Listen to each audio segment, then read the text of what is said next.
Hey mama, it is Celia from Bougie Mom Friends. If you are trying to find balance being an amazing mom while still trying to find time for you, you are in the right place. My co-host Cammie and I are here to talk about all of the things from trusting your instinct with your kids to carving out space for self-care and even indulging in a little pop culture escape. It's all about real conversations with moms who get it because we're all about thriving, not just surviving. So take a breath, grab a drink, and join us, your Bougie Mom Friends. Hello, mamas. We are so excited. It is Thursday, and we have such a beautiful and special guest with us. Today, we have Lahana. She is the founder. She is your doctor. She is the person that is going to give us all the goods on holistic health, the founder of Nuvitru. Yes, thank you for having me. I'm so excited to geek out on all things wellness. Yeah. And I don't know, wherever this conversation leads us, I am down. I'm down for it. I'm excited to be here. Awesome. Okay. So for those that have not heard of Dr. Lahana or Nuvitru, you're a mama just like us, right? Like you are running your business. You have how many kids? I have two. 2 kids. You're doing all of the things. Like, how are you balancing it? You know, how do you do it? What's magic? And does 6 chickens count? I feel like they count. I did buy them stockings for Christmas, so they count. They definitely count. Gosh, I do. Little backup. I was 17 when I had my son. And so I was actually still going into pre-med. So I was always had so much going on, like graduating high school, having him, kind of getting thrown into motherhood. Then I never quit school. Like I continued school. I obviously changed my majors, but I continued that. I had to work because we just moved out to our place for the first time ever. So not relying on my parents. So with that known, I just feel like at this point, it's very natural for me to juggle so much because I've been doing it. I just turned 33. So I've been doing it for a long time. So I feel like I get into a really good rhythm of just prioritizing the things that need to get done, making sure that my kids are good. Obviously, they're 14 and 10 now. So definitely out of that stage. So that's nice. But I remember that little stage of having little ones.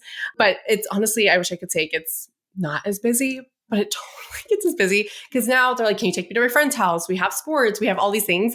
It's a different kind of hard. But I thought there was going to be like this light of like, oh my gosh, I'm done. No, it gets worse. I think I just am a massive organizer. I have everything planned out and I just make sure to also prioritize myself. So I make sure that like, just like my kids' doctor's appointments or a podcast for work, that I am still putting in like, did I exercise? Did I eat? And not everything else. Did I sauna? All these other things that I prioritize. So it really comes down to priorities. Honestly, I love that. I love that you put yourself in that mix because so many times we don't. Mm-hmm. And the second you hopped on before we even hit record, you said, hold on, I need to put my electrolytes in my water. And I was like, girl, you are a girl at Cammie's heart. Because every time I'm at Cammie's house, she has like this non-flavored electrolyte. And she's just like, just pounding it. Talking to me. Okay, so you said electrolytes, sauna, doctor's appointments, so on, so forth. And we are in the new year. Okay, what are your top tips to keep us healthy? Oh my gosh, I love the new year. I think it's after, the holidays are so special when we're the ones receiving gifts. Right. But being the adult, it is a breath of fresh air when it's the new year. Because I'm like, okay, back to normal. Let's go. We got goals. We got things to achieve. We got things to do. So my number one thing, and this is because I see like 95% of women doing this, is eating enough. I think we absolutely need to leave diet culture behind and stop skipping meals and stop skimping on carbs and all these things that we have done for decades. I mean, we can probably blame our parents because we watched them go through the 80s and 90s of the diet culture, and we just need to fuel our body. So that is like number one. If you had to focus on anything, it's just fueling your body enough. And obviously that's very bio-individual. Everyone's different, but I think we can all agree that, getting 3 meals a day is essential. So instead of running on cortisol, our stress hormone in the morning, let's run on food. Let's run on good food and not eat leftovers off our kids' plates, but let's actually make ourselves a meal. Because if we are equally important as our children. And so if we make our children's meals, we need to make our meals. I also give a little tough love too. So hopefully this comes with all love here. So that's number one. Number two is prioritizing yourself and putting every week, scheduling something fun that you want to do that really fills up your cup, because stress is obviously a main factor in a lot of health issues that we see, that whether stress is a trigger or just is elongating the health journey. And when it really comes down to it, we can ashwagandha, we can meditate, we can do all these things. But at the end of the day, I think we just need to slow down and do something you love. And there are so many patients of ours that will say, I don't know the last time when I did something that I loved. And that is wild to me. Yeah. To me, that's reading books. So like you'll see me in a corner with a book. I won't not talking to the world. That's like my jam. I'm in my own little fantasy world. I love it.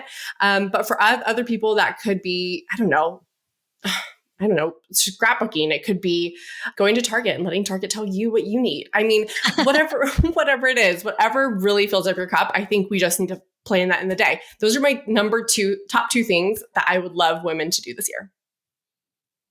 So you talked about cortisol. Okay. And I'm not medically, I know everyone hears me say this all of the time. I have no medical background. I am like rudimentary. Okay. When it comes to this stuff. But I will say that in the last year, I have heard this word so much. And then you said, instead of running on cortisol, let's fuel ourselves on good food. Can you go deep into that? Like what that means, and like our bodies are actually running on stress? Like I'm blown away right now. Yeah. So we're utilizing our cortisol throughout the day, just normally, to keep our blood sugar afloat. So in between meals, our cortisol is there to tap into our stored glucose and bring it into our blood sugar to keep our blood sugar levels normal. So if you think about it, all night, you haven't been eating. Well, I hope not. You've been sleeping, you haven't ate. And so in the morning, when that blood sugar is going to start dipping, the cortisol is going to be there again to tap into our stored form of fuel and bring it up to keep our blood sugar normal. But if we don't eat for a while, let's say, and intermittent fasting, that's a whole other topic. I feel like that's a trend though years ago, but people still do it. And I think it just depends on where your health is at. A lot of women that come to us, they are chronically stressed. They aren't eating. They have a lot of things going on in the gut. And so they're not in a place where we should entertain intermittent fasting now. That's something that we can implement earlier. But when our body is waking up and doing our thing, we are running on cortisol, or we're running on the food that we eat. And so adrenals, I know we say like stress hormones, so we do think of like stressors, but it plays such a bigger picture in your entire body. Like chronic stress will divert your brain from talking to your thyroid. And obviously we know thyroid's a big part of our metabolism, and that can also impact our ovulation, so our female hormones. Chronic stress also lowers our immune system, right? So not even just like getting sick, but also higher stress, lower immune function can then create gut imbalances, because our gut bacteria is going to just be off. Then that's going to impact. So it's like a domino effect. So it really, truly deep dives into so many different areas of health. And like I said, it's a big trigger for a lot of women, even if it is, I don't know, something simple like IBS, or they're not ovulating regularly because their body is in fight or flight all the time. Yeah. Okay, that makes sense. Okay, so my second piece of this is, a lot of women are on SSRIs. Like everyone I know is on some sort of anti-anxiety, antidepressant to kind of combat the physical stressors that we have that really, truly can be overwhelming and devastating to our bodies. So if you are a mama and you're like, this year, I really want to tackle my health. I want to get off my SSRI. I want to live holistically. What advice do you have for us? Because I feel like this is one topic not a lot of people talk about, but everyone wants to know, how do we get off of our antidepressant and anti-anxieties? Yeah. Well, one, gut health. Our gut is our second brain. And so whenever I see someone who has depression or anxiety, I do usually want to do a stool test and kind of see what is their microbiome doing. Those little guys in there, they do more than just make us bloated. They can definitely cause cravings. They can cause different mood changes. So the gut is so much where it starts. So stool testing. But number two, kind of going back to just stress, especially as a mom, I think we need to get back to saying no. And so, and stop putting all these things on our calendar and our schedule. And like kids are in multiple sports. And let's say you have multiple kids. Now you have like 5 sports per week. And then you have like spouse things or work. And then at the end of the day, I don't know if we're all trying to keep up with everyone, but I think we just need to simplify our lives a little bit more and say like, well, for us, it's like, each kid has 1 sport. That's it. Like, I don't care if you want to do 2 or 3. I'm sorry, you're doing 1 because I'm trying to raise children as well. Like what we do to our body, our kids are picking up on. And I'm not trying to raise children who are chronically stressed adults too.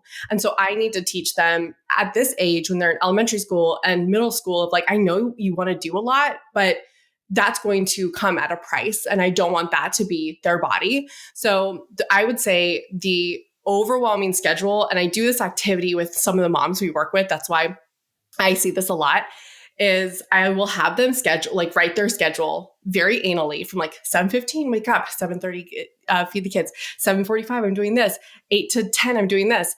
And I do that, have them do that Monday through Sunday. And I see their schedules. And then I look, and I'm like, gosh, I can see where you think that you don't have time to take care of yourself. You don't have time to cook. You don't have time to even take a breather for you. I can see, but what I do see is people overloading their schedules, committing to way too much stuff with the kids, stuff in their community, stuff with their friends, stuff with their spouse. And it's just like, where do you fit in? Because all you're saying, all of this comes first. And if I have time, then I'll exercise, when it should be the other way around. Exercise is a priority. You put it in there. And if you can make it to that girls' night or schedule thing, whatever, then that's what will happen. So anyways, I really think it just honestly comes down to scheduling. And also as parents too, I do see a lot of parents doing this of babying our kids for a longer period of time than I feel like what we should. So I see parents still have a lot on their schedule and they have teens, and it's stuff teens can absolutely do. Like teens can make their own lunch. They can make their own breakfast. They are going to college in like 4 years. And so my son, he makes his own lunch. He makes his own breakfast. He's 14 years old and I make dinner still. But those are things that I feel like we can slowly start giving to our kids and showing responsibility. And then guess what? Your time just got bigger because you have less to do. Yeah. So I do think there's a little bit of that needs to come into play. So when we talk stress, I mean, yes, there's those internal stressors of blood sugar balance and proper gut health and eating on a regular basis. I mean, there's a lot of things health-wise, but really what I see for people that really struggle with it, it comes down to what's in their day. For the women that come into your office, do you see like a certain age group more? Like, do you see a lot of people postpartum, or do you see people like, with teens more? Like, what's the trend? Ooh, I would say kids in elementary school is probably most common. So I would say we see 25 to 45. So I would say there is a lot of 20-year-olds that are questioning like birth control and wanting to do things holistically, which is really exciting. I love that for them because we definitely were not thinking that. No, we didn't even know that was an option. Yeah, exactly. It was candy, right? Like exactly. Body temp can tell me when I'm ovulating. Like, I had no idea. Yeah. Anyway. You could get pregnant every day of the month. Literally. So I love that. That is like a positivity of social media, is the amazing like knowledge that they're getting. Now, granted, there's also a bit more confusion because there is so much out there, but they are like challenging the status quo. And I love that. We are seeing those 20-year-olds, but I would say, yeah, it's the moms with kids that are like starting school in kindergarten, first grade. They are finally kind of getting out of that mommyhood, but we've worked with women as well through their postpartum and pregnancy stages. That's just not a huge percentage of who we see. Because there's some things you can't do. Like we can't look at female hormones in depth if you're breastfeeding because they're always going to be a little off. Or like, I'm like, don't waste your money on a stool test because even if we find something, there's not a lot of things that are studied to be safe during breastfeeding or pregnancy. So that's usually, I don't know, it's a harder time to kind of deep dive in certain things. Well, that's good to know too. Like if you're like postpartum or is there any other like periods for people where they should just kind of like put it on the back burner? I would say that's the biggest season of life, but it's not even so much putting on the back burner. It's, I guess, adjusting like expectations and goals. So like I do like doing micronutrient testing. So after a mom goes through labor, holy cow, that's birthing a whole human and 9 months of building that human. I like making sure they're not going into their postpartum stage with a lot of deficiencies, like vitamins and minerals and amino acids. So that's a test that we do. So there's other things we do, but I think we just need to adjust. What are we focusing on in this season? That's the big thing. I love that. And you know what? I love that you just corrected me too, because I use such a bad word, back burner. And I love that you just corrected me and you changed it to seasons. I'm going to use that because it is seasonal and things are fluid, which kind of goes into my next question I have for you is a lot of times, you know, we are trying. Everyone is at the end of the day trying to do their best. And most of the time, you know, like because most people aren't completely connected to their microbiome, you fail. It just is the fact of life. Like you'll do this diet or this fad and join this class and do that, and you still end up feeling meh. So is there light at the end of the tunnel? Can everyone or anyone succeed by doing the testing that you do and reaping the benefits? I think so. And maybe that's just me and my Delulu land where I'm like, no, I feel like it's never too late. Even if you're diagnosed with something so severe, I always think that there's things that you can improve on. And even if you don't have a diagnosis and maybe you're just feeling subpar, which I think sometimes we don't even realize how bad we're feeling until we feel better. And then we look back and we're like, holy crap, I was so tired and I was so bloated and I was so blah. So that's why I think sometimes we don't even realize how bad we feel. And it isn't until you get there and then, you look back. And I definitely know when I'm like not on my prime, I'm like, oh shoot, okay, need to like reassess what's going on. What did I not pay attention to? What did I cross that boundary? Whatnot. So no, I think that there's always improvement. And I think everyone can get there, but you have to make it a priority. Like there are some people that come to us and they pay us all this money and they do all these tests, but they're not actually putting it into practice. And not saying that it's like a waste of money because you're still getting enlightenment. And I think lab testing can be so great for just even showing you what's going on because yes, we're all stressed. And I think we can all like say, I'm stressed. But when you see it on a piece of paper of how stressed you are, I don't know, something that just hits.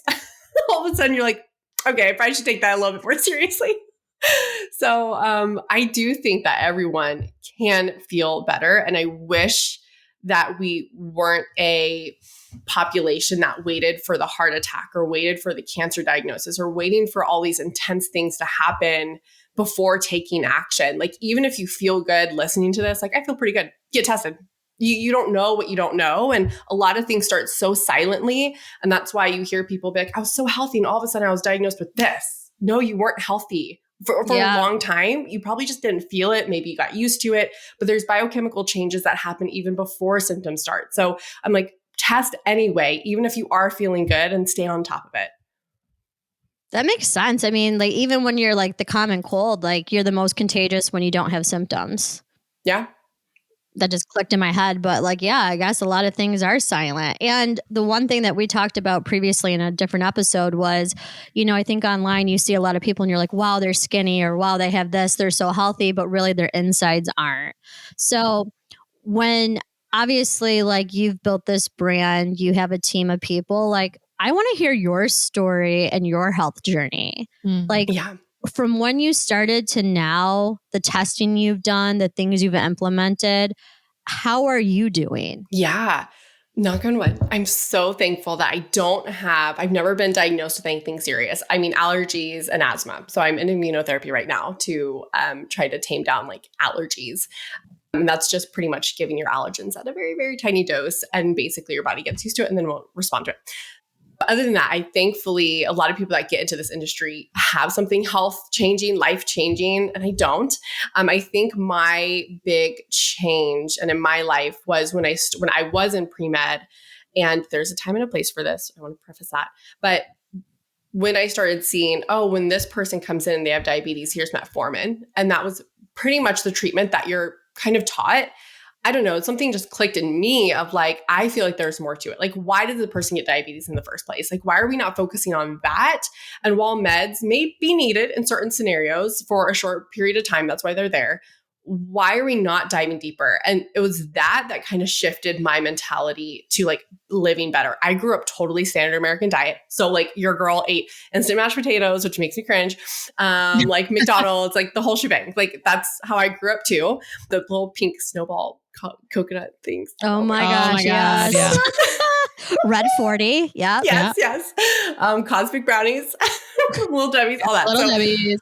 I grew up very similar as I think most of us did in that like age where that was just a thing. Our parents kind of were starting to get out of like home cooking and just do more fast things. And then when I started having kids so young, and then I kind of had that realization of like what our healthcare system is, I was like, shoot, I don't want my kids to be another statistic. I don't want to be another statistic. Like, I think my fear of death or getting chronically ill actually is a big driver for why I put this as an importance, because I, one, don't want to be sick, and I don't want to put the burden on my children to take care of me if I'm sick. And this could be like not now, but like when they're 50 and I'm 70, I still want to be the grandma running around, you know? So I feel like I just had that mental shift so young that thankfully my health has stayed pretty good. I do my testing pretty normally. Like I do stool testing every 2 to 3 years. I do my micronutrients every year. I do like a comprehensive blood every year, like thyroid, blood sugar, CBCs, all that. I do a couple years ago, or actually more than a couple years ago, I think it's actually during COVID, maybe in like 2020, I did like environmental toxins and mold, and I did have some mold elevated in my body. And it's not actually something that I can pinpoint and say like, oh, we were living in a moldy home. So I'm not really sure how long it's been in my body. But that was very interesting. And I went through a protocol on that. Why did I do that? I think it was because I started seeing some weight gain. It was very stubborn and like nothing changed. Like my diet was great. Exercise was great. I think I just started gaining weight very randomly. And a lot of toxins can hide in our fat cells because they're lipophilic.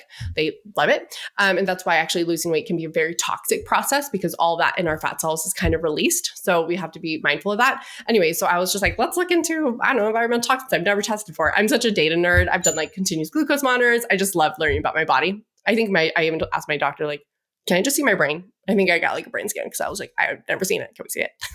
Anyways, so I've done that. That's like my biggest protocol that I've had to do. I've had a parasite before. I wasn't really symptomatic, to be honest. That was just found on my routine stool test that I do every couple years. So I had to do like a parasite protocol. I don't know if there's anything super juicy in that. I mean, but honestly, for me, I've done none of that. So all of it sounds juicy. Okay, I see it on that. Instagram. Cammie, you've done I've a done ton of this. like all of it. All of it. Yeah. And like That. okay, so Cammie, she's got a booty, okay? This girl has a beautiful bod. And I saw her on our cruise at Disney. I'm like, girl, how did you have a baby and have such a flat stomach? Her waist was just like, doot, and then boop. And I'm just like over here like, and she's like, I did all of these testings. And I'm like, I need to do it. But you said to yourself, like you felt like how I feel today, where you were just swollen and inflamed and bloated and you just didn't feel right. I was like, something's not right. And like completely gone with all of this testing. And I guess going back to you saying, I don't know if this sounds interesting, but yeah, I'm going to assume a lot of people have done none of it.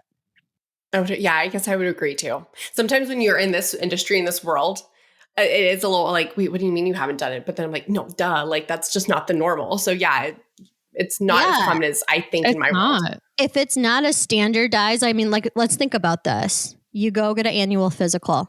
They pull your blood work. They check your lungs. If you're lucky. They tap your knee. Like, that's it. Still to this day, like my knee gets tapped. I ask for a breast test, even though they don't do it, like by default. Yeah. And you're just kind of in and out, you know? And it's like you do your blood work and they'll let you know if you need anything. They don't go through 1/3 of what you just talked about. It's so unfortunate. And there is actually a case that like comes to mind. And even though I see this all the time, it still blows my mind. I don't know, maybe again, I'm in my Delulu land of like wishing that it wasn't like this. But even we had a patient and she had like such severe like hives all the time. And like, not even where it's like, oh, take some Benadryl. Like, no, she had to like epi it and like steroid it up. Like that's how bad the reactions were. And pretty much she was just giving some antihistamines and that was pretty much it. And they were like, they did allergy testing and nothing really showed up. And that's it. Like, okay, well, bring your epi with you and your steroids with you. And I'm like, okay, I just feel like there has to be something more. So I'm like, obviously, let's start with gut health.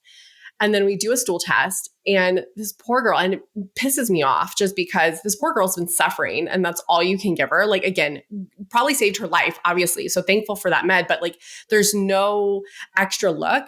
And when we do a stool test, I find massive amount of like candida overgrowth. So tons of yeast, which naturally produces a lot of histamines.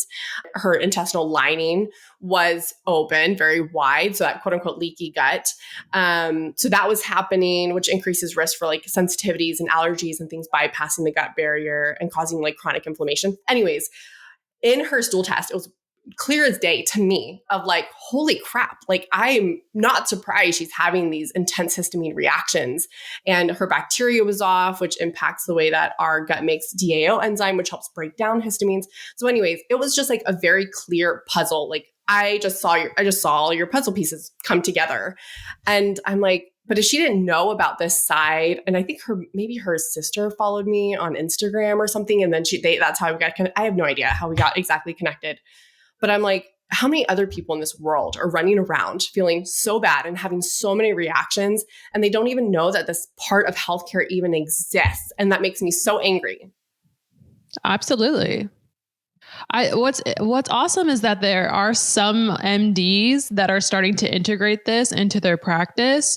And I want to sing hallelujah to that, because I mean, I gained 40 pounds after I had my daughter and I was eating healthy. I was working out. And I told my husband, I was like, something is wrong with me. Like I can't lose weight, like it's all in my gut. I'm bloating every time I eat gluten. Like I look like I'm like 3 months, 4 months pregnant.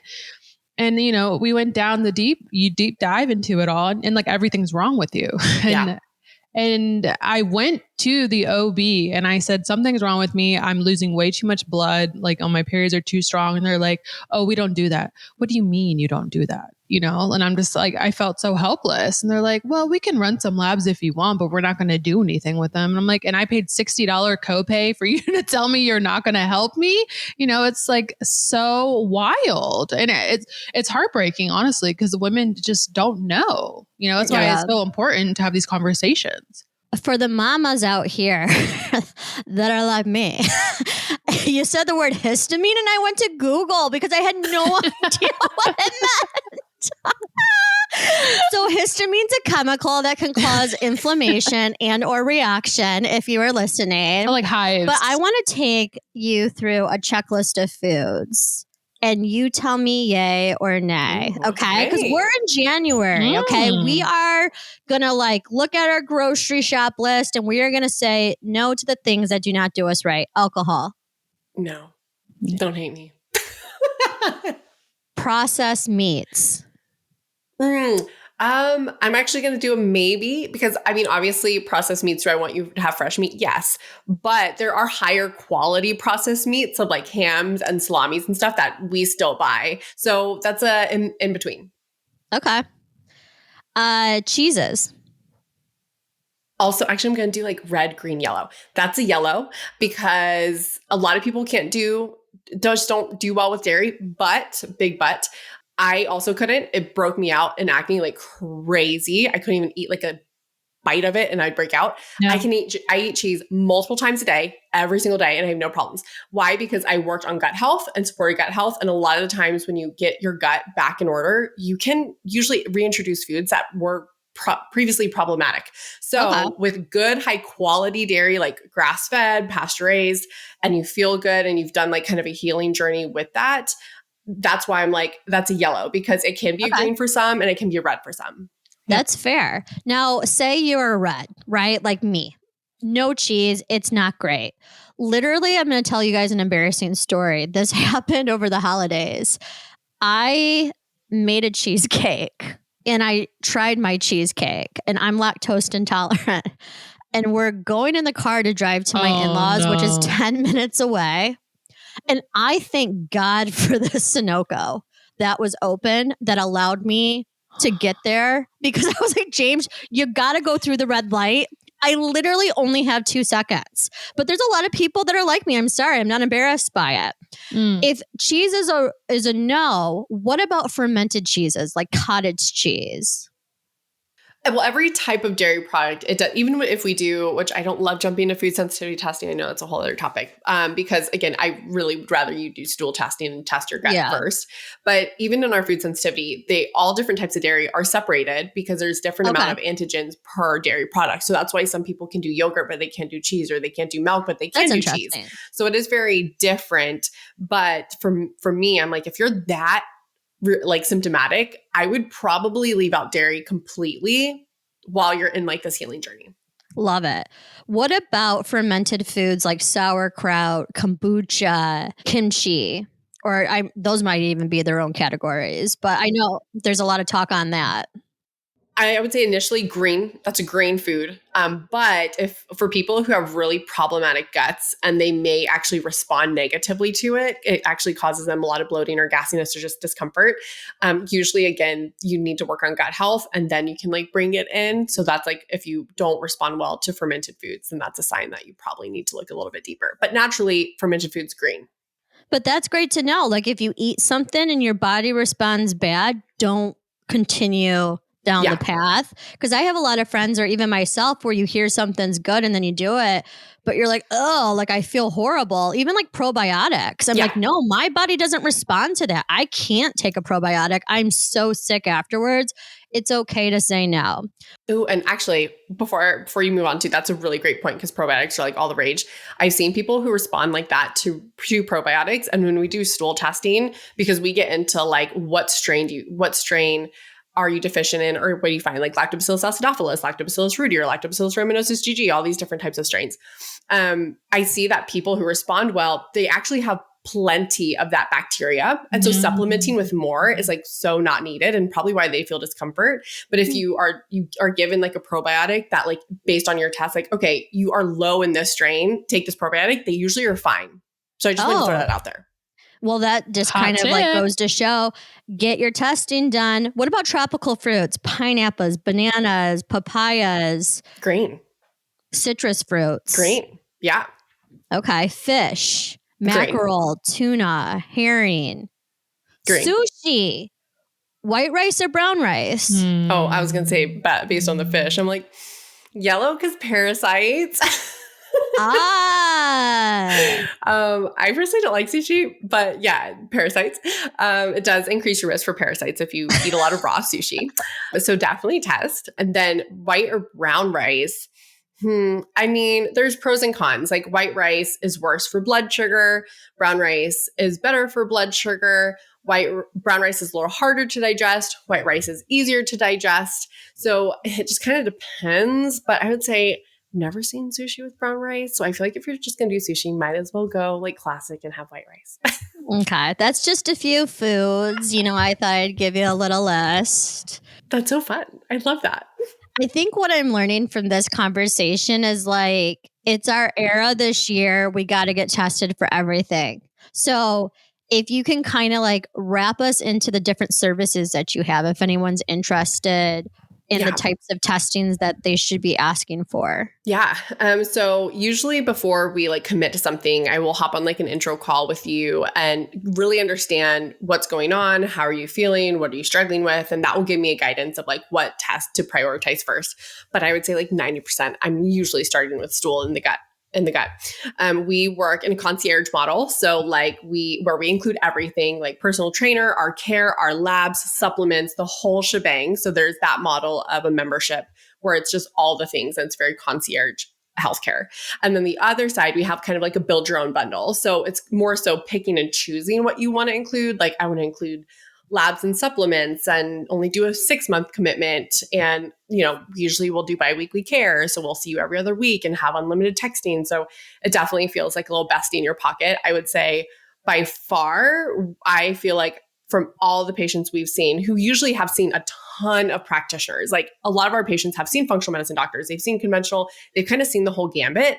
I just feel like, I don't know what we do is differently, to be completely honest with you. I don't know if it's because of the unlimited texting and just more of the friendly feel. And it just feels like we're addressing the root cause. So I would say one thing too, if you end up like not working with us, but when you are working with a practitioner, I think a big thing to look out for is this person deep diving into my history and my timeline of my health? And so it's not just like, oh, I have acid reflux.